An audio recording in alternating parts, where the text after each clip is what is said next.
नमस्ते विद्यार्थी मित्रों। Maharashtra board e learning education में आपका स्वागत है।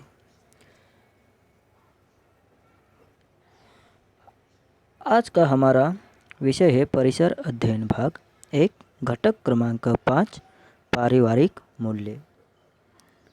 इस घटक में हमने बहुत सारे मुद्दों का अध्ययन किया है, जैसे कि हम लोग देख सकते हैं यहाँ पर है कि निर्णय लेने में सहभाग, ईमानदारी तथा बेईमानी के परिणाम, सार्वजनिक जीवन में ईमानदारी, सहयोग से लाभ, सहिष्णुता। इन 5 मुद्दों का अध्ययन हमने किया है और आज जो है वो आखिरी का मुद्दा है स्त्री पुरुष समानता। ये जो है इसका हमने अध्ययन किया है। निर्णय लेने में सहभाग, ईमानदारी तथा बेईमानी के परिणाम क्या होते हैं, सार्वजनिक जीवन में हमारी ईमानदारी कैसी होनी चाहिए, सहयोग से क्या लाभ होते हैं, फिर सहिष्णुता का क्या अर्थ है, सहिष्णुता किसे कहते हैं। ये 5 मुद्दों का अध्ययन हमने किया है। आज हम लोग अध्ययन करेंगे स्त्री पुरुष समानता किसे कहते हैं। तो चलो देखते हैं स्त्री पुरुष समानता किसे कहते हैं। तो हम लोग देखते हैं स्त्री पुरुष समानता वाला जो है उसको हम लोग पढ़ेंगे। देखो, मनुष्य के रूप में लड़का लड़की अथवा स्त्री पुरुष समान होते हैं, उनका स्तर समान होता है। लड़का और लड़की में भेदभाव न करते हुए दोनों को ही समान मानना स्त्री पुरुष समानता है। देखो, लड़का और लड़की को एक समान मानना चाहिए। देखो, यहाँ पर दिया गया है कि लड़कों और लड़कियों को एक दूसरे का आदर करना चाहिए, उनको समान मानना चाहिए। अपने मित्रों की संगति में हम सभी एक दूसरे को समान ही मानते हैं। समानता की यह भावना हमें भविष्य में भी नागरिक के रूप में बनाए रखनी चाहिए। समानता की भावना में वृद्धि होने के कारण सभी लोग प्रगति कर सकते हैं, सभी शिक्षा प्राप्त कर सकते हैं। भोजन, वस्त्र, निवास, स्वास्थ्य तथा शिक्षा स्त्री और पुरुषों की समान आवश्यकताएं हैं। समानता के लिए इन आवश्यकताओं की पूर्ति समान रूप से होनी चाहिए। ऐसी सुख सुविधाओं पर स्त्री और पुरुष का समान अधिकार होता है। इसी प्रकार सभी स्त्री पुरुषों को प्रगति के समान अवसर मिलने चाहिए। देखो, स्त्री पुरुष समानता में क्या क्या दिया गया है, तो हम लोग ये पढ़ रहे स्त्री पुरुष समानता। इस स्त्री पुरुष समानता में क्या क्या दिया गया है, तो पहले तो मनुष्य के रूप में लड़का लड़की अथवा स्त्री पुरुष समान होता है। मनुष्य के रूप में अगर हम लोग देखेंगे तो लड़का और लड़की अथवा स्त्री और पुरुष ये जो है वो समान होते हैं। उनका स्तर भी समान होता है, यानी जो स्तर जो होता है ना, जीवन जीने का हो, चाहे खाने का हो, चाहे रहने का हो, भी समान होता है।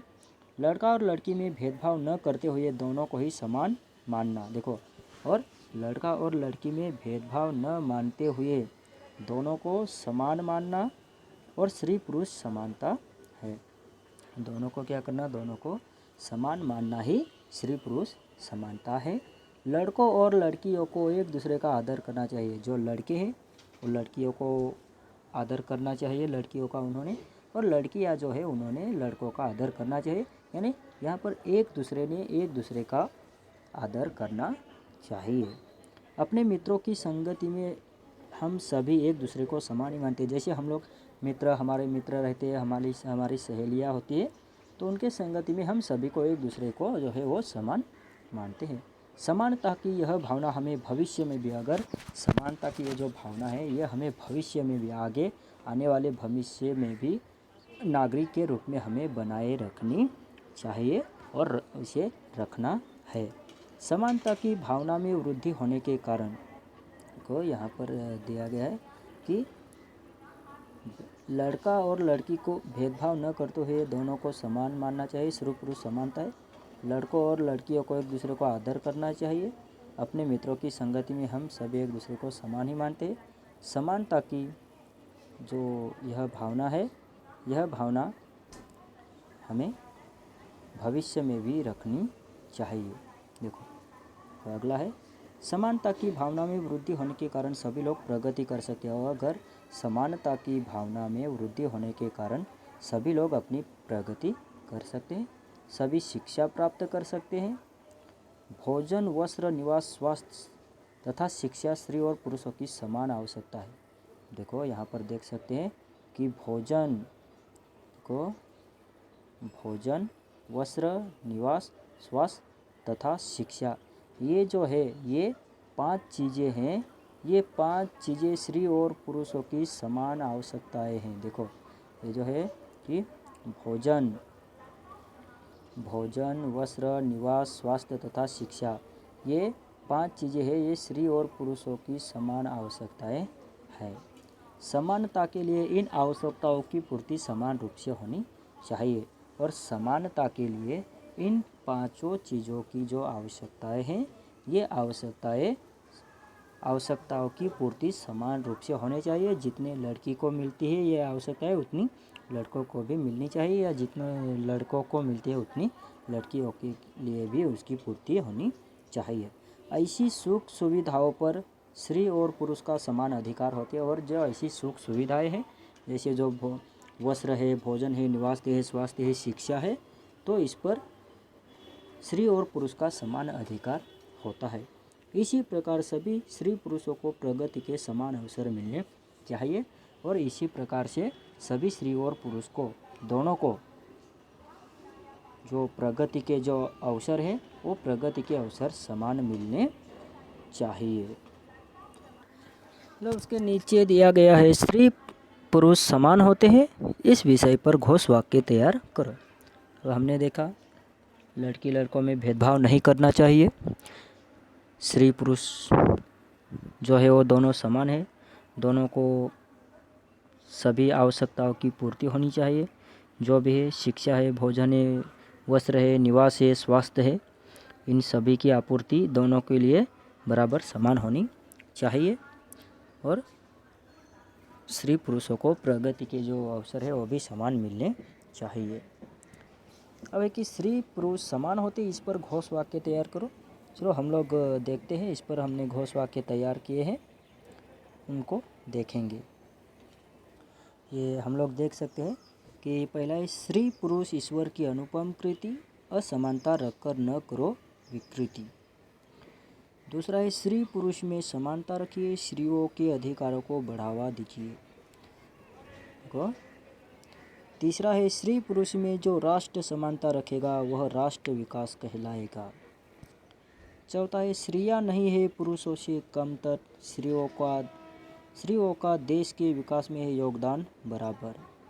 पांचवा है, स्त्री पुरुष में रखो समानता, समाज में नहीं फैलेगी विषमता। छठा है, स्त्री पुरुषों से नहीं है कम, स्त्री हर कार्य करने में है सक्षम। सातवां वही दिया गया है। आठवां है, स्त्री पुरुष की समानता, स्त्री पुरुषों में ईश्वर ने दी बराबर क्षमता। स्त्री पुरुष में समानता, स्त्रियां समाज के लिए रखती ममता। 10वां है, स्त्री पुरुषों में समानता, राष्ट्र प्रगति के राह पर बढ़ता। 11वां है, स्त्री पुरुष की क्षमता, समाज डेवलपमेंट करता। ये हमने घोष वाक्य देखे, स्त्री पुरुष समानता पर घोष वाक्य है। कुछ दूसरे भी घोष वाक्य है, जैसे कि स्त्री पुरुष ईश्वर की अनुपम कृति, असमानता रखकर न करो विकृति, वही जो हमने देखे। ये जो है ये स्त्री पुरुष समानता पर घोष वाक्य दिए गए हैं। इस प्रकार से हमने ये देखे। अब हम लोग आगे देखते हैं, क्या तुम जानते हो। देखो कि इस प्रकार से हमने अध्ययन किया है। अब क्या करना चाहिए। कुछ परिवारों में नीचे दिए गए अनुसार परिस्थितियां हो सकती है। जैसे कुछ घरों में पहली बार केवल लड़के के लिए बस्ता, गणवेश तथा कापियाँ खरीदी जाती है। लड़कियों के विषय में टाल मटोल किया जाता है। कबड्डी के खेल में पराजित हुए राजू को रोते देखकर दिनेश ने कहा, क्या लड़कियों की तरह रोते हो। यानी कुछ परिवार में ऐसी परिस्थितियां हो सकती है। तीसरा है, वंदना को गेंद और बल्ला बहुत पसंद है, परंतु उसे बच्चों का खेल चौका, चूल्हा, भातुकली खेलने के लिए छोटे खिलौने बर्तन और गुड़िया लाकर दी जाती है। देखो, एक लड़की है, उसको गेंद और बल्ला बहुत पसंद है, लेकिन उसको लड़कियों के जो खिलौने हैं वो लाकर दी जाती है। यानी ये होता है भेदभाव होता है। सारिका रसोई घर तथा घर के कार्यों में अपनी माँ की सहायता करती है। उसके भाई को ये काम करने के लिए कभी भी नहीं कहा जाता है। यानी सारिका रसोई तथा घर के कार्यों में अपनी माँ को सहायता करता है, लेकिन उसका जो भाई है वो उसको कभी कुछ काम कहा नहीं जाता। यानी ये हो गया, ये उस पर थोड़ा जो सारिका पर है वो स्त्री पुरुष समानता नहीं दिखाई देती है। अब इसे सदैव ध्यान रखो कि ईमानदारी के कारण सार्वजनिक जीवन की कार्यक्षमता में वृद्धि होती है। समय, पैसा तथा मनुष्य बल के अपव्यय को टाला जा सकता है। यानी अगर हम लोग ईमानदारी से काम करेंगे तो जो अपव्यय होने वाला होता है उसको हम लोग टाल सकते हैं। देखो, हमने क्या क्या सीखा इस पाठ के अंदर। हमने क्या सीखा? परिवार के छोटे बड़े निर्णयों में सबका सहयोग होना चाहिए। यहाँ पर हम लोग देख सकते हैं, परिवार के छोटे बड़े निर्णयों में सबका सहयोग होना चाहिए। हमारे व्यक्तिगत तथा सार्वजनिक जीवन में हमारी ईमानदारी होनी चाहिए। सहिष्णुता तथा सहयोग के कारण हमारा सामूहिक जीवन निरामय और सामंजस्यपूर्ण होता है। सहिष्णुता के कारण विविधता की सुरक्षा हो सकती है। स्त्री पुरुष समान होते हैं, उनमें भेदभाव करना उचित नहीं है। ये सब हमने पढ़ा है और इसी प्रकार से आज हमने 5वां पाठ जो है वो पढ़कर पूरा किया है। अगले तासिका में हम इसके जो स्वाध्याय है, प्रश्न उत्तर है, उसको देखेंगे। धन्यवाद।